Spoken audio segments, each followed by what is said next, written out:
So today we're gonna introduce a special guest. His name is Young Muster, and he does a lot of rankings and listing types of videos as well. So without further ado, let's welcome Young Muster to our channel. What's up, man? What's up? Appreciate you for having me. Honestly, it's a pleasure to be here.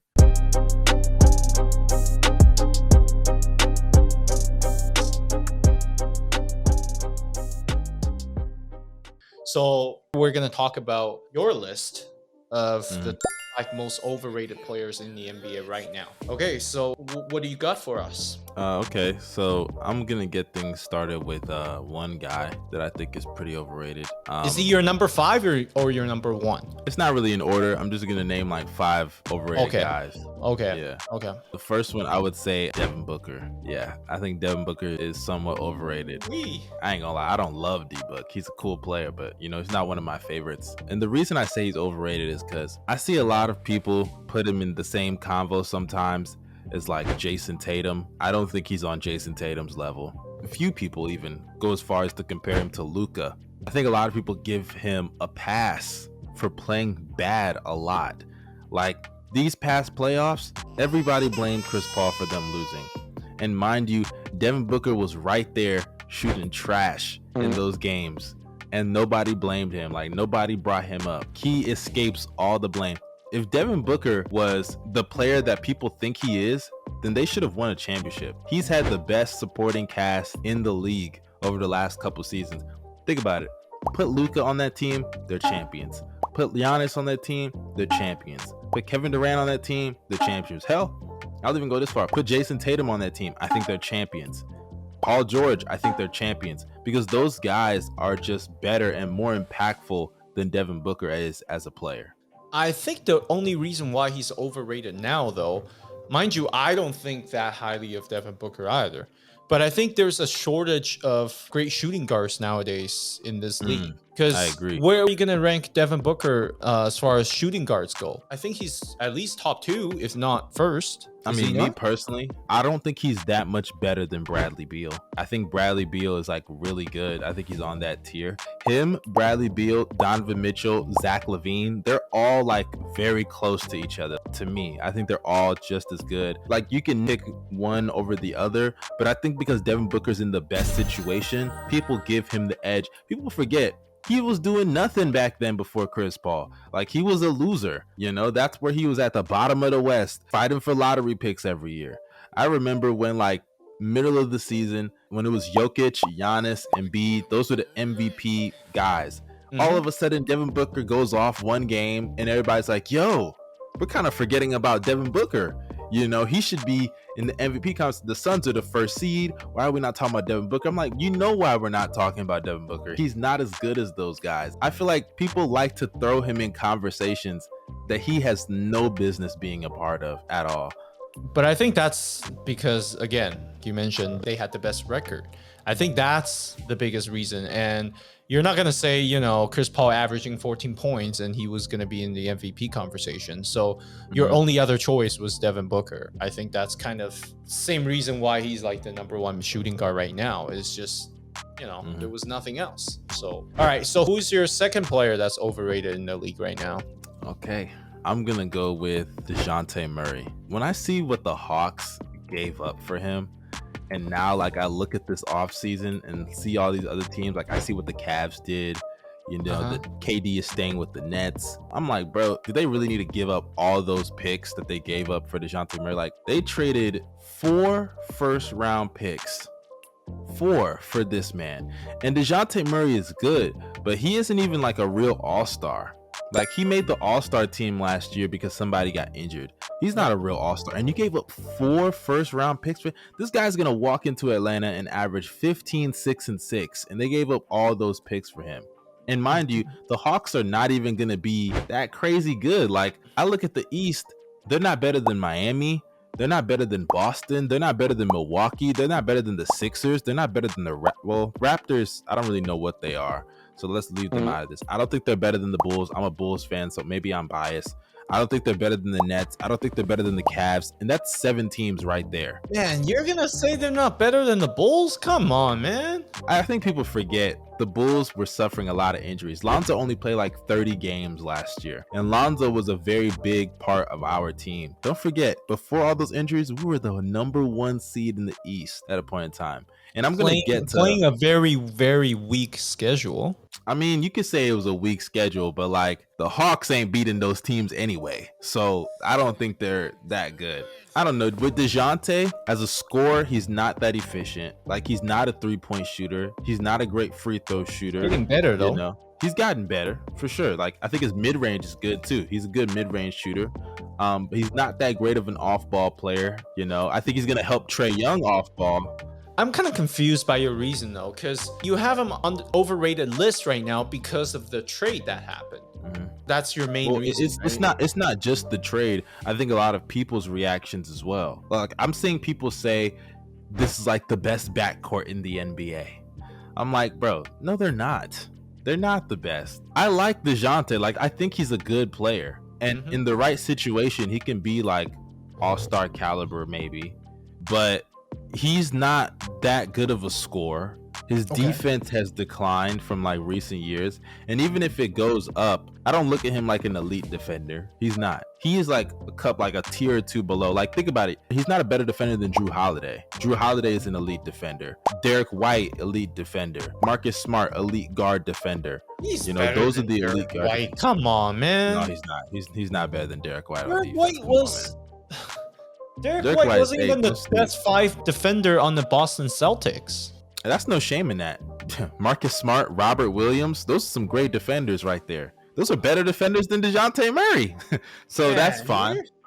I think you're underrating Dejounte Murray's ability to play defense here. And I want to add to that, I think the only reason why the Hawks gave up so much is because Trae Young's inability to defend. Oh, I 100% agree. 100% agree. I understand that completely. So who is your third overrated player in the league right now? My third, I would have to go with Domantas Sabonis. I think a lot of people like applauded, like they were happy about that Tyrese Halliburton trade. Like, oh, the Kings got Sabonis.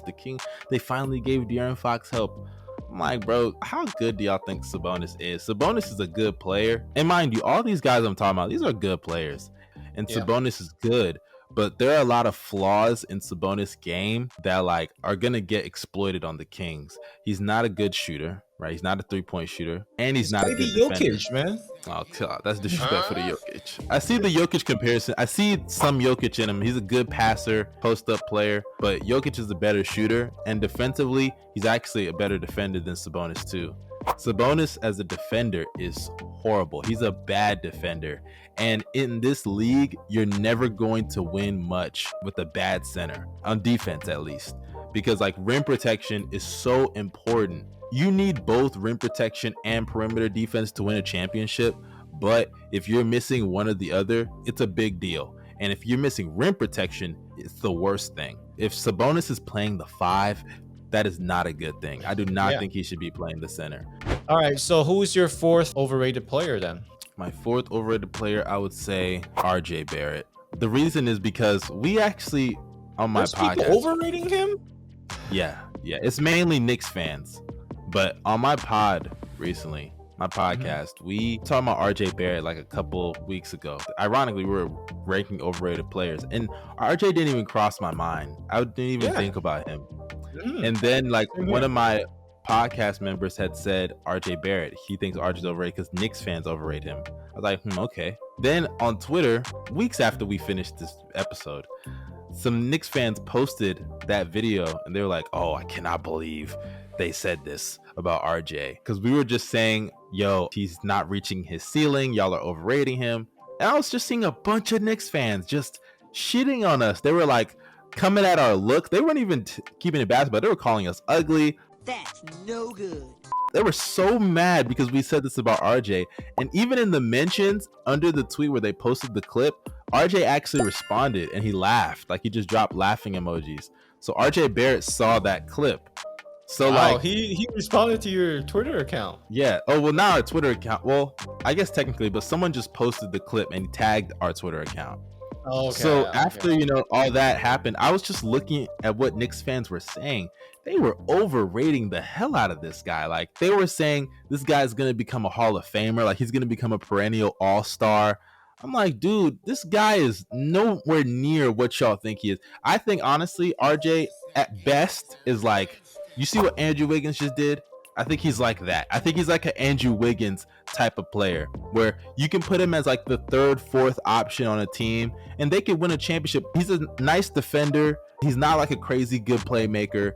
He's not a good free throw shooter. Like, he's not a great offensive player. And RJ, he's never going to reach the ceiling I think Knicks fans think he's going to reach. And I wouldn't have picked him if I didn't see all these Knicks fans just gassing him up. They were dick riding that man. Crazy dick I riding. think that's pretty crazy. No, I've never heard of that. I think my only beef with RJ is that he's just not a great playmaker. Matter of fact, he shouldn't be playmaking at all. And he should just be catching the ball and trying to finish, right? But Yeah, I feel like because kind of guy. Because they lack playmakers so much that, they keep feeding him and Julius Randle the ball, and they're just inefficient, like both of them. So I think that's my beef with RJ, and yeah, it's news to me. I didn't realize there was people overrating him. I would All say right. my last player, Mhm. I'm gonna say Miles Turner, and I'll say why. I know have you been seeing the Lakers rumors lately with Lakers trying to get almost anybody they can to join their team because they Yeah. suck. Mhm. And one of the names is Miles Turner and Buddy Hield, and Mhm. maybe I should put them both together, but I think people kind of overrate Miles Turner and act like he's this amazing defensive player. Like, no, he's not. He's a good defender. He's a good shot blocker. I think people confuse shot blocking with being a great defender. Like, for example, Hassan Whiteside was a great shot blocker, but he was not a great defender. Are you calling Turner Hassan Whiteside right now? No. I think Just Turner's making actually- sure. Just making sure. Yeah. He's a better defender than him. I think people even look at his shooting. They see that he can make 1-3 a game, and they think he's actually spacing the floor. That's not spacing the floor. Spacing the floor for a center, you have to be like Karl Anthony Towns to be a real sport floor spacer. If you're shooting like 33, 34%, and you're only making 1-3 a game, that's not spacing the floor. The team's just gonna leave you open. Like, real spacing is when you can pull players outside to the three-point line to defend you. And even if, let's say they don't do that, you have to be at least making 35 and above, like 36, 38%. If you're not doing that, what kind of spacing are you really providing? Like, he's not a real floor spacer. And on top of that, he can't grab rebounds. He's never even averaged, I think, 8 rebounds a game. Like, he's a poor rebounder. For his height, he's really not good at rebounding. And to add on to that, I think you had a great point where I think volume is key. So if you're only, making 1-3 a game, I mean, whether or not you're shooting 34%, 35%, 36%, it doesn't really matter because your volume is so low. So, that 1 or 2 percentage, it doesn't really matter. Versus some guy who's, chucking up 8 shots a game, I think that's when the percentage really comes in and really makes a difference. But yeah, you shocked me actually with your list here, because first of all, I didn't realize there was people overrating RJ Barrett, and then Sabonis, he's playing on the Kings, and then now you have Turner, because actually Turner, he's been in a lot of trade rumors, at least in the basketball communities here, because people that's always why I did that. Yeah, because people always talk about him, how good would he be on the Warriors? Or, of course, on the Lakers as well, because they think, with the Warriors system, it would be so much better if they had Turner instead of Kevon Looney. Just because, he can block shots, he can shoot threes. Turner is good, and I think he can be valuable, but giving up what I think a lot of people would give up for him is overrating him. Like the Lakers, it was Westbrook and 2 first-round picks for Buddy Hield and Miles Turner. Hell no. I'm not giving up 2 first-round picks just to get 2 players that are decent, but like they're not really game changers like that. Like, that's something you give up for a legit star, damn near. I think part of it is because you're talking about Westbrook here, though. Yeah. He sucks. Westbrook gotta go. I think without Westbrook, they probably give up 1 first-round pick. I think Yeah, you one could get first round pick probably. is fine. I wouldn't mind that, but 2 is overkill. That's too much. Thank you so much for being on the show, Young Master, and go subscribe to his channel, everyone. And we'll see you next time. Appreciate that, man. Thanks for having me on. Yeah. See ya. See ya.